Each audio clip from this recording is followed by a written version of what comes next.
السلام علیکم ورحمۃ اللہ وبرکاتہ۔ بسم اللہ الحمدللہ والصلاة والسلام علی رسول اللہ ومن تبعہ ووالاہ وبعد۔ محترم ناظرین و سامعین، اسلامی بھائیوں، دوستوں، عزیزوں، ماؤں اور بہنوں، آج کے اس ویڈیو کے ذریعے میں آپ کے سامنے ایک نئی سیریز، وہ شام، فلسطین اور بیت المقدس سے متعلق فلسطین کی تاریخ یا تاریخ فلسطین کہہ لیجئے، تاریخ بیت المقدس کہہ لیجئے، کے عنوان سے شروع کرنے جا رہا ہوں۔ مجھے امید ہے کہ اس کے ذریعے آپ کے علم میں اضافہ ہوگا، جانکاری بڑھے گی، اور وہ عبادت گاہ جس کی مختلف فضیلتیں حدیثوں میں وارد ہیں، وہ سرزمین جو فلسطین کی سرزمین ہے، جس کی برکت کی گواہی قرآن نے دی ہے، اور جس کی برکت کے سلسلے میں ہمارے رسول محمد عربی صلی اللہ علیہ وسلم نے رہنمائی کی ہے، اس سرزمین کے بارے میں گفتگو ہوگی۔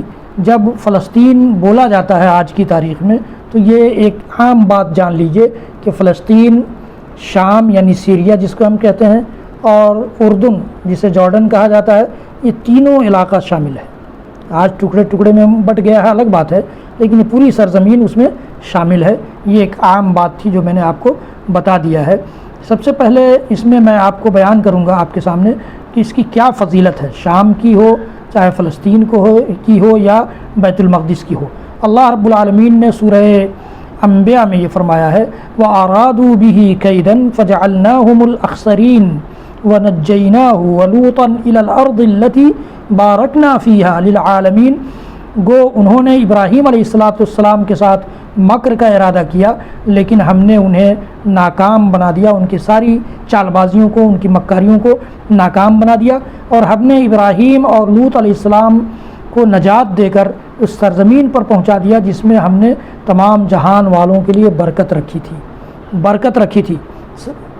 یہ امام ابن جریر طبری رحمۃ اللہ علیہ کہتے ہیں کہ اس بابرکت سرزمین سے مراد شام کی سرزمین ہے، اور ہم نے اس کی یہ تفسیر اس لیے کی ہے کہ تمام اہل علم اس بات پر متفق ہیں کہ حضرت ابراہیم علیہ السلام عراق سے شام ہی کی طرف ہجرت کر کے گئے تھے، جہاں آپ نے زندگی کے باقی ایام گزار دیے۔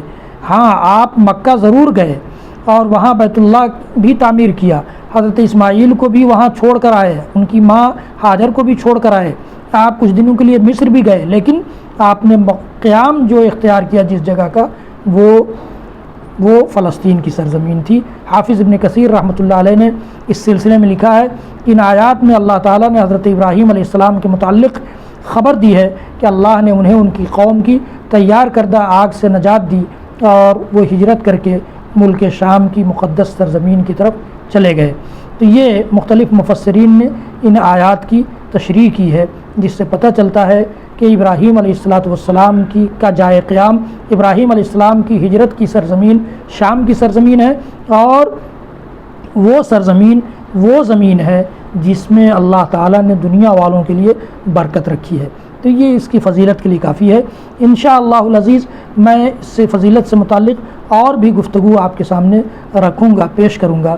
مجھے امید ہے کہ یہ سلسلہ آپ کے علم میں اضافہ بھی کرے گا، آپ کو پسند بھی آئے گا۔ تاریخ فلسطین، تاریخ بیت المقدس یاد رکھیے، اور اس کو ضرور سنیے، اپنے دوست، احباب، اعزاء، اقارب، رشتہ داروں سب کو شیئر کیجیے، نوجوانوں کو بھی شیئر کیجیے، بڑوں کو بھی شیئر کیجیے، اور خواتین کو بھی شیئر کیجیے، تاکہ ان کے علم میں اضافہ ہو، اور فلسطین کی سرزمین سے متعلق ان کا علم بڑھے، ان کی جانکاری بڑھے، اور ساتھ ہی ساتھ یہ ہمارے اور آپ کے لیے صدقہ جاریہ قرار پائے۔ اللہ رب العالمین بیت المقدس کی سرزمین کو، بیت المقدس کی عبادت گاہ کو، انبیاء کی اس سرزمین کو، اس بابرکت سرزمین کو ظالم ہاتھوں سے آزاد کرا دے۔